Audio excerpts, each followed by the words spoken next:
What's happening, people? This is Koji Bachan and welcome back to another vlog. So this is the all new TVS Orbiter അല്ലേ. അവരുടെ വണ്ടി നമ്മൾ already പോയി test drive ഒക്കെ ചെയ്തതാണ്. അവരുടെ ട്രാക്കിലാണ് നമ്മൾ ഓടിച്ചത്. നമുക്ക് ഒരിക്കലും ഇത് റോട്ടിൽ ഓടിക്കാൻ കിട്ടിയില്ല. അപ്പോൾ കഴിഞ്ഞ ഒരു 10 ദിവസമായിട്ട് വണ്ടി എൻ്റെ കയ്യിലുണ്ട്. അത്യാവശ്യം നല്ല രീതിയിൽ ഞാൻ ഓടിച്ചിട്ടുണ്ട്. എനിക്ക് എന്താ പറയുക, നമ്മുടെ സിറ്റിയിൽ ഓടിക്കാൻ പറ്റിയൊരു വണ്ടി എന്നുള്ള രീതിയിൽ പറയാം കേട്ടോ. ഒരു അത്ര രസമാണ് വണ്ടി ഓടിക്കാൻ. അപ്പോൾ തുടങ്ങാം. ഫ്രണ്ടിൽ 14 ഇഞ്ച് വീൽസ്, അത് ഭയങ്കര വലിയ പ്ലസ് പോയിൻ്റാണ്. ഡിസ്ക് ബ്രേക്ക് ഒന്നുമില്ല, കമ്പൈൻ ബ്രേക്കിംഗ് സിസ്റ്റമാണ്. Front telescopic suspension. ഫ്രണ്ട് ലുക്കൊക്കെ അടിപൊളി കേട്ടോ. അവിടെ നമുക്ക് LED ഹെഡ് ലാമ്പ്സ്, താഴെ DRLs ഇവിടെയാണ്. ഇതാണ് ഇൻഡിക്കേറ്റർ തന്നെ. ലുക്ക് വൈസ് ദൂരെ നിന്നൊക്കെ കാണാൻ കൊള്ളാം. ഈ കളർ നല്ല രസമൊക്കെ ഉണ്ട്. ഒരു ഹബ് മോട്ടറാണ്, ബ്രഷ് BLDC ഹബ് മോട്ടറാണ് ഇതിന് കൊടുത്തേക്കുന്നത്. ചെറിയൊരു മഡ് ഗാർഡൊക്കെ കൊടുത്തിട്ടുണ്ട് കേട്ടോ. ഇതും ബാക്കിലത്തെ അവിടെ നമ്പർ പ്ലേറ്റ് ഒക്കെ വെച്ചിട്ടുണ്ട്. ടെയിൽ ലാമ്പ് ആയാലും ആ ഒരു integrated tail lamp, foot rest ഒക്കെ ഇൻറ്റഗ്രേറ്റഡ് ആണ് കണ്ടോ.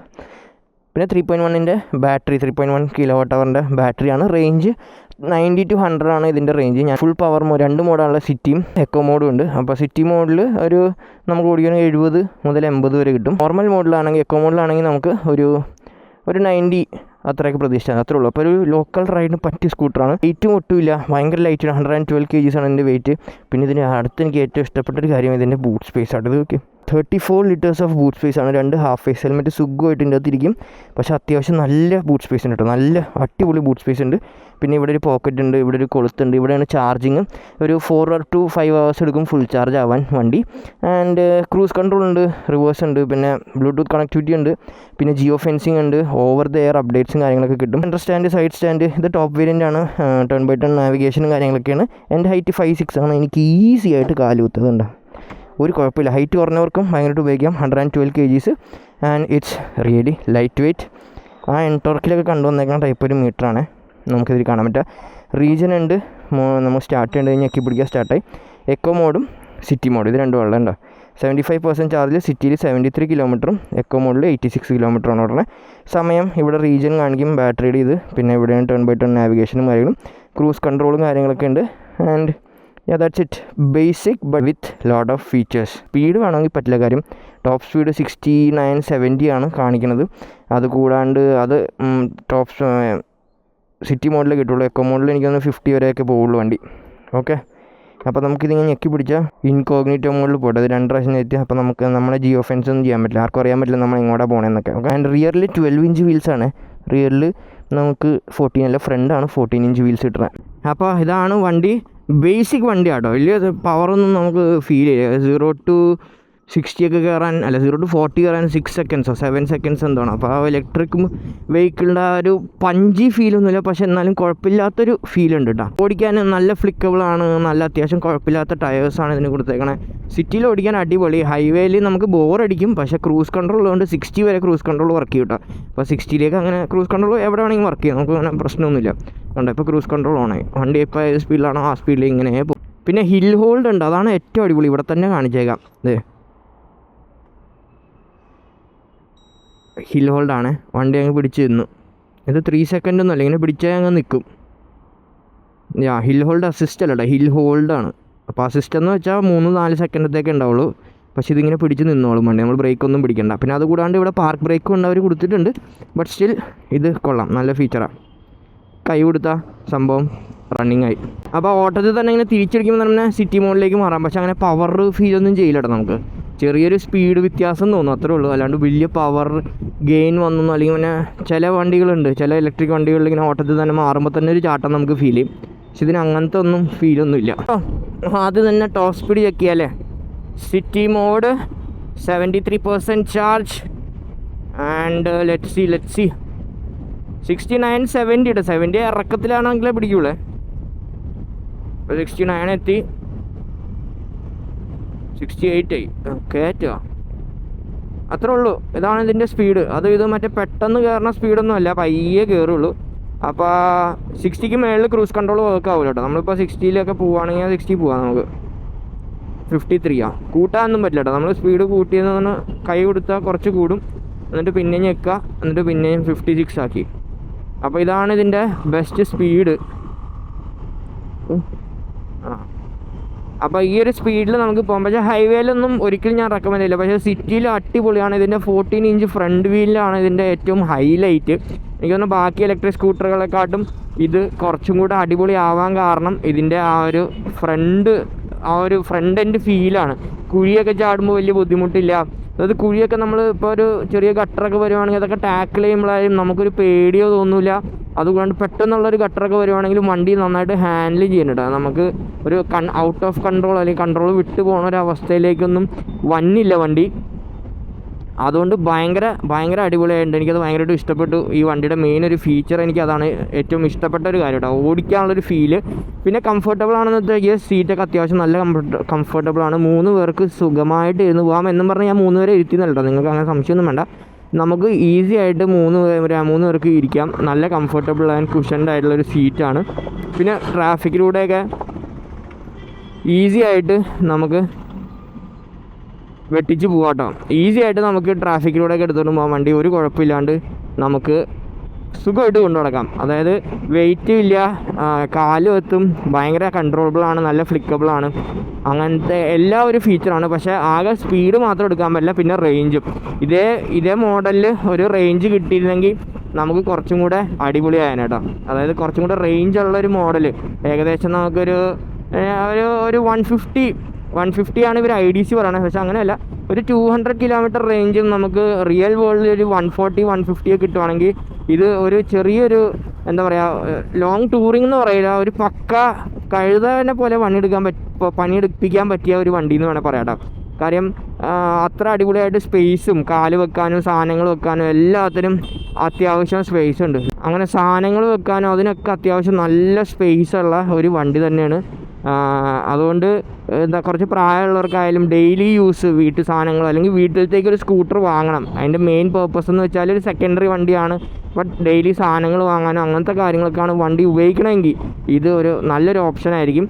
കാര്യം ഇത് ആർക്ക് വേണമെങ്കിലും ഈസി ആയിട്ട് ഓടിക്കാം. മറ്റേ ഇലക്ട്രിക് വണ്ടികളെ പോലെ പേടിപ്പിക്കണ പവറോ കാര്യങ്ങളോ ഒന്നും ഇല്ലാത്തൊരു വണ്ടിയാണിത്. അപ്പോൾ നമ്മളെ ഭയങ്കരമായിട്ട് പേടിപ്പിക്കില്ല. അതാണ് ഇതിൻ്റെ മെയിൻ ഒരു ഹൈലൈറ്റ്. അപ്പോൾ ഒരു ബിഗിനറിനായാലും ഈസി ആയിട്ട് ഓടിച്ചുകൊണ്ട് നടക്കാൻ പറ്റിയൊരു വണ്ടിയാണ്. പിന്നെ കൈ വിടുമ്പോൾ ഓൾറെഡി ഇതിന് റീജൻ ഉണ്ട് കേട്ടോ. നമ്മൾ കൈ വിടുമ്പോഴത്തേക്കും നമ്മുടെ ആ റീജൻ തന്നെ വരും. ആ ഒരു ബ്രേക്കിങ്ങും എനിക്ക് ഫീൽ ചെയ്യുന്നുണ്ട്. പിന്നെ ബ്രേക്സ് കമ്പൈൻ ബ്രേക്കിംഗ് ആണ്. ആ കമ്പൈൻ ബ്രേക്കിംഗ് എന്ന് പറഞ്ഞാൽ ഫ്രണ്ടും ബാക്കും നമുക്ക് ഡിസ്ക് അല്ല, നോർമൽ ഡ്രം ബ്രേക്സ് ആണ്. പക്ഷെ അത്യാവശ്യം കുഴപ്പമില്ല. 60 വരെ പോവുള്ളൂ. 60 വരെയൊക്കെ പോകാൻ എനിക്ക് തോന്നുന്നു ആ ഒരു ബ്രേക്സ് മതി എന്നാണ് എനിക്ക് ഒരിക്കലും ഒരു ഡിസ്ക് ബ്രേക്ക് ഇതിന് വേണമെന്ന് തോന്നിയിട്ടില്ല. പക്ഷേ വേണമെങ്കിൽ ഇതിൻ്റെ പ്രൈസ് വെച്ച് നോക്കുകയാണെങ്കിൽ അവർക്ക് വേണം ഫ്രണ്ട് മാത്രം ഒരു ഡിസ്ക് വെച്ച് കൊടുക്കാമായിരുന്നു. പക്ഷേ അപ്പോൾ കമ്പൈൻ ബ്രേക്കിംഗ് കിട്ടില്ല. അപ്പോൾ എനിക്ക് തോന്നുന്നു അതിലും നല്ലത് കമ്പൈൻ ബ്രേക്കിംഗ് ഉള്ള 2 ഡ്രം ബ്രേക്സ് ആണ്. സ്കിഡാവും പെട്ടെന്ന്, ബട്ട് നോക്കിയൊക്കെ പിടിച്ചാൽ മതി. നമുക്ക് നല്ലൊരു ബ്രേക്കിംഗ് പെർഫോമൻസ് ഇതിൽ നിന്ന് കിട്ടും. പെൻഷൻ വൈസും നല്ല കംഫർട്ടബിളാണ്. നമ്മൾ ഗട്ടറൊക്കെ ചാടുവാണെങ്കിൽ ഈസി ആയിട്ട് നമുക്ക് വണ്ടി ഹാൻഡിൽ ചെയ്യേണ്ടത്. നമ്മുടെ മേത്തേക്ക് ഒന്നും അറിയില്ല. നല്ല ഗട്ടറൊക്കെ ചാടുമ്പോഴാണ് നമ്മൾ ബാക്കിൽ നിന്നുള്ള ഒരു ചെറിയൊരു അടി നമുക്ക് ഫീൽ ചെയ്യും. അത് കൂടാണ്ട് പില്യണ വെച്ച് ഓടിക്കുമ്പോൾ വണ്ടിക്ക് വലിവ് നല്ല കുറവുണ്ട് കേട്ടോ. ചാർജിൻ്റെ കാര്യം എനിക്ക് അത്രയും നേരം പില്യണ വെച്ചില്ല. പക്ഷേ ഞാൻ ഓടിക്കുന്ന ഒരു സ്പീഡും ആ ഒരു ഇതിലും ഒരു ബാക്കിലൊരു എൻ്റെ അത്രയും ഒരു 50-55 kg ഉള്ള ഒരാൾ ഇരുന്നപ്പോഴത്തേക്കും വണ്ടിക്ക് ആ ഒരു വലിക്കാനുള്ളൊരു ബുദ്ധിമുട്ട് ശരിക്കും ഫീൽ ചെയ്യണം. ആ സ്പീഡ് കയറുന്ന രീതി ആയാലും എല്ലാം നല്ല വ്യത്യാസമുണ്ട് ബാക്കിലൊരു പില്യണ് കയറ്റി ഇരുത്തിയപ്പോഴത്തേക്കും. പിന്നെ TVS ആണ്. സർവീസിൻ്റെ കാര്യമൊക്കെ നിങ്ങൾക്കറിയാം, നല്ലതാണെന്ന് ഞാൻ പ്രതീക്ഷിക്കുന്നു. അല്ലെങ്കിൽ ഹോപ്പ്ഫുള്ളി എപ്പോഴെങ്കിലുമൊക്കെ നല്ലതാവും. ബട്ട് വണ്ടി അത്യാവശ്യം കുഴപ്പമില്ല കേട്ടോ. അത്യാവശ്യം നല്ല രീതിയിൽ ഞാൻ പൊളിച്ച് വെച്ചിട്ടുണ്ട് വണ്ടി. എല്ലാ കൈൻഡ് ഓഫ് ടെറൈൻസും എല്ലാ രീതിയിലുള്ള ഓടിക്കലും ഞാൻ ഓടിച്ചിട്ടുണ്ട്. എല്ലാത്തിലും വണ്ടി നല്ല രീതിയിൽ പെർഫോം ചെയ്തു. അതാണ് എനിക്ക് ഈ വണ്ടിയിൽ ഏറ്റവും ഇഷ്ടപ്പെട്ട ഒരു കാര്യം. ആൻഡ് ബിൽഡ് ക്വാളിറ്റി വൈസൊക്കെ അത്യാവശ്യം നല്ല ബിൽഡ് ക്വാളിറ്റി ഉണ്ട്. ഒരു ചീപ്പ് പ്ലാസ്റ്റിക് ഉപയോഗിച്ചായിട്ടോ അങ്ങനെയൊന്നും എനിക്ക് തോന്നുന്നില്ല. നിങ്ങൾ കാണണമെന്ന് വെച്ച് കഴിഞ്ഞാൽ അത്രമാത്രം സിറ്റിയിലൂടെ ഈ വണ്ടി ഓടിച്ച് നടന്നിട്ടുണ്ട് കേട്ടോ. അതാണ് ഈ പൊടിയും ചെളിയൊക്കെ കാണുന്നത്. പക്ഷേ അത്യാവശ്യം നല്ല ബിൽഡ് ക്വാളിറ്റി ഉണ്ട്. പ്ലാസ്റ്റിക് ഒന്നും എനിക്ക് അത്ര ചീപ്പ് ക്വാളിറ്റി പ്ലാസ്റ്റിക് അല്ലെങ്കിൽ ലോക്കൽ പ്ലാസ്റ്റിക് ഉപയോഗിച്ചായിട്ടൊന്നും തോന്നുന്നില്ല. ഇതിൻ്റെ ഒരു പ്രൈസ് റേഞ്ചിലും TVSൻ്റെ ആ ഒരു പേരും വെച്ചൊക്കെ നോക്കുമ്പോൾ ഈ വണ്ടി ഓൾമോസ്റ്റ് ഓക്കെ ആണ്. ചാർജിങ് ഇവരുടെ ഒരു പോർട്ടബിൾ ചാർജറാണ്. 650 വാട്ട്സിൻ്റെ ഒരു ചാർജറാണ്. 4 മണിക്കൂർ 10 മിനിറ്റ് 4.5 മണിക്കൂർ അങ്ങനെ എന്താണ് ഇത് ഫുൾ ചാർജ് ആവാൻ എടുക്കുന്നത്. ചെറിയ ചാർജറാട്ടോ, ഭയങ്കര വലിയ ബൾക്കി ചാർജറൊന്നുമില്ല, ചെറിയ ചാർജർ. ഞാൻ കണ്ടുവന്നേക്കുന്ന സ്കൂട്ടറുകൾ വെച്ച് നോക്കുമ്പോൾ ചെറിയൊരു ചാർജറാണ് ഈ ഒരു വണ്ടിക്ക് അവർ കൊടുത്തേക്കണേ. പിന്നെ ആസ് യൂഷ്വൽ വണ്ടി ഇലക്ട്രിക് വണ്ടികൾ ഓടിക്കണ പോലെ ഇരിക്കും ഇതിൻ്റെ റേഞ്ചും കാര്യങ്ങളും കിട്ടണം കേട്ടോ. ഇപ്പോൾ ഞാൻ ഫുൾ ടൈം ഇങ്ങനെ ഒരു 60 എബവ് ആണെങ്കിൽ ഹൈവേ ആണല്ലോ ഇപ്പോൾ ഓടിക്കുന്നത്. അപ്പോൾ സിറ്റിയിലാവുമ്പോഴും നമ്മൾ ത്രോട്ടിൽ കൊടുത്ത് ഓടിച്ചാൽ ഓബിയസ്ലി അതിൻ്റെ റേഞ്ച് നമുക്ക് കുറവേ കിട്ടുള്ളൂ. എല്ലാം നിങ്ങൾ ഓടിക്കണ പോലെ ഇരിക്കും എങ്ങനെയുണ്ടെന്നുള്ള കാര്യം. പിന്നെ ഇലക്ട്രിക് വണ്ടി ചൂസ് ചെയ്യുമ്പോൾ നിങ്ങളുടെ വീടിൻ്റെ അടുത്ത് സർവീസ് സെൻറ്റർ ഉണ്ടോ അതൊക്കെ നോക്കുക. അങ്ങനെയൊക്കെ നോക്കിയിട്ട് വേണം വണ്ടി എടുക്കാൻ.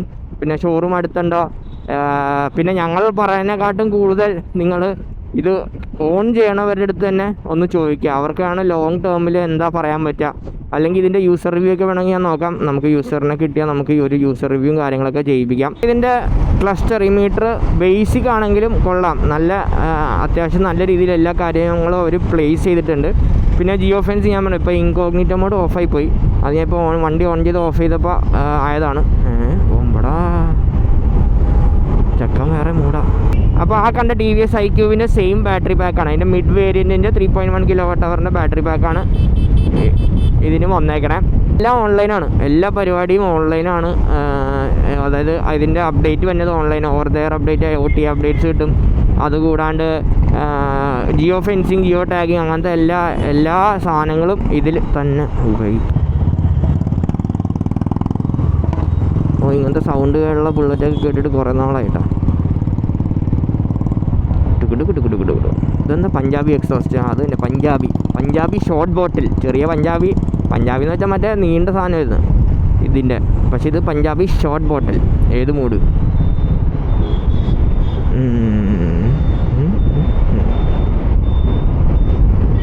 സോ അതൊക്കെ തന്നെ എനിക്ക് ഈ വണ്ടിനെ പറ്റി പറയാനുള്ളത്.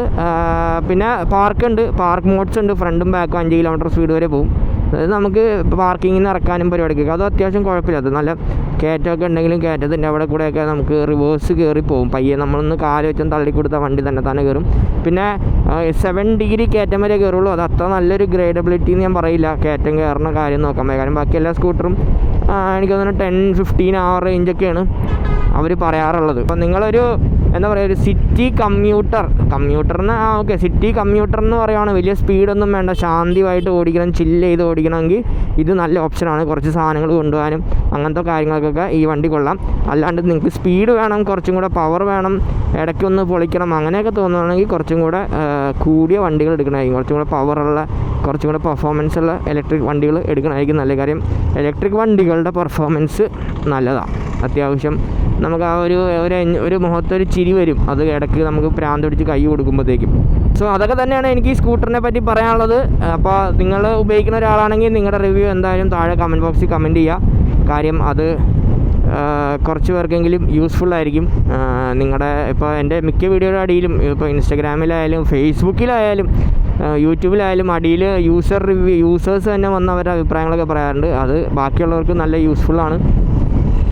അപ്പോൾ അങ്ങനെയൊക്കെ ചെയ്യുക. അങ്ങനെയൊക്കെ ചെയ്ത് യൂസേഴ്സിൻ്റെ എക്സ്പീരിയൻസ് കൂടുതൽ ഇടുക. അതാണ് വാങ്ങാൻ പോണവർക്ക് കുറച്ചും കൂടെ അടിപൊളി. നമ്മൾ ഈ നമ്മുടെ കയ്യിൽ തന്ന വണ്ടിയുടെ ഒരു യൂസ് ചെയ്തുള്ളൊരു എക്സ്പീരിയൻസ് നമുക്ക് ഷെയർ ചെയ്യാൻ പറ്റും. അല്ലെങ്കിൽ എനിക്ക് സിമ്പിൾ വൺ പോലത്തെ അങ്ങനത്തെ വണ്ടി ഞാൻ എടുക്കണം. അങ്ങനെ എടുക്കണമെങ്കിൽ ഞാൻ സിമ്പിൾ വൺ കൊടുത്തിട്ട് വേറെ ഏതെങ്കിലും വണ്ടി നോക്കി അങ്ങനെ ചെയ്യണം. അപ്പോൾ നിങ്ങൾക്ക് അങ്ങനെ എന്തെങ്കിലും ഉണ്ട്, ഞാൻ ഇപ്പോൾ സിമ്പിൾ വൺ അല്ല വേറൊരു വണ്ടി നമുക്ക് എടുത്ത് ഇതേപോലെ ലോങ് ടേം, അത് ഞാൻ പക്ക ലോങ് ടേം 1 വർഷം കഴിഞ്ഞു ഇപ്പോൾ വണ്ടി ഓൺ ചെയ്തിട്ട്. അപ്പോൾ ആ 1 വർഷത്തേക്ക് എനിക്ക് സ്കൂട്ടർ വേണം. ഇതൊരു ഇലക്ട്രിക് ആയിരുന്നില്ല പ്ലാൻ, ശരിക്കൊരു സ്കൂട്ടർ വേണം. അപ്പോഴാണ് ഞാൻ ഇലക്ട്രിക് നോക്കിയാലോ എന്ന് ആലോചിച്ചത്. പക്ഷേ അത് വെച്ച് നല്ല വ്യത്യാസവും നല്ല യൂസും ഉണ്ട് എനിക്ക്. ഇതായാലും നമ്മുടെ ഒരു യൂസർ എക്സ്പീരിയൻസ് എനിക്ക് ഷെയർ ചെയ്യാൻ പറ്റുള്ളൂ. അല്ലെങ്കിൽ ജസ്റ്റ് ഇതൊരു റൈഡ് റിവ്യൂ ആണ്. ഞങ്ങൾക്ക് എന്ത് വണ്ടിയാണോ ഞങ്ങൾക്ക് തന്നെ ആ വണ്ടി ഓടിച്ചിട്ട് ഞങ്ങളുടെ ഒരു അഭിപ്രായമാണ് ഞാൻ ഇതിലൂടെ നിങ്ങൾക്ക് പറയാൻ പോണത് കേട്ടോ. അല്ലാണ്ട് ലോങ് ടേം കാലങ്ങളായിട്ട് ഓടിച്ചിട്ടുള്ളൊരു റിവ്യൂ ആയിരിക്കില്ല ഞാൻ നിങ്ങൾക്ക് തരാൻ പോണേ. സോ അതൊക്കെ തന്നെയാണ് എനിക്ക് ഷെയർ ചെയ്യാനുള്ളത്. അതായിരുന്നു എനിക്ക് ഓർബിറ്ററിനെ പറ്റി പറയാനുള്ള കാര്യങ്ങൾ. അപ്പോൾ ചേട്ടാ അപ്പോൾ നിങ്ങൾക്ക് എന്തെങ്കിലും ഡീറ്റെയിൽസ് അറിയണമെങ്കിൽ നിങ്ങൾക്ക് താഴെ കമൻറ്റ് ബോക്സിൽ കമൻറ്റ് ചെയ്യാം. അല്ലെങ്കിൽ എനിക്ക് ഇൻസ്റ്റഗ്രാമിൽ മെസ്സേജ് അയക്കാം. ഇൻസ്റ്റഗ്രാമിലും കൊച്ചി മച്ചാൻ തന്നെയാണ്, കൈവിട്ടാതെ റീജൻ. വണ്ടി തന്നെ ബ്രേക്ക് ചെയ്ത് തുടങ്ങിയിട്ടാ. അപ്പോൾ ഇൻസ്റ്റഗ്രാമിൽ മെസ്സേജ് അയക്കാം. ഇൻസ്റ്റഗ്രാമിൽ കൊച്ചി മച്ചാൻ തന്നെയാണ് എൻ്റെ പേര് തന്നെ. സോ അതൊക്കെ തന്നെ നമ്മൾ ഇന്നത്തെ വീഡിയോ ഒക്കെ നിങ്ങൾക്ക് ഇഷ്ടപ്പെടുന്നു. So don't fake like subscribe channel ബെല്ലൈക്കൻ ഞെക്കാം. അടുത്ത വീഡിയോ ബെല്ലിങ്ങൾ അറിയിക്കുന്നതായിരിക്കും. സൈൻ ഓഫ് ചെയ്യണം. മറ്റാരുമല്ല നിങ്ങളുടെ സ്വന്തം കൊച്ചി മച്ചാൻ. ബൈ.